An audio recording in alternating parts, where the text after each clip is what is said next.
DalaCasa offers an array of landscape, planting, and softscape options. We tend to lead toward the architecture of the house to guide us in our design process with this. Many homes are seasonal homes, while other homes are year-round homes. So considering these options, we like to mix annual colors with seasonal colors, evergreens, deciduous, and so forth.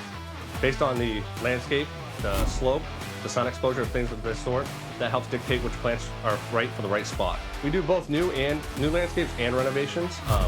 This again depends on the age of the home, how long people are living there, how long they plan on staying there. This definitely helps dictate.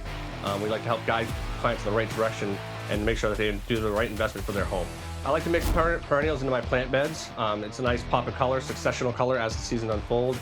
Things like Shasta daisies, Echinacea, things of this sort. They're nice. They flower successionally throughout the season and give full season interest.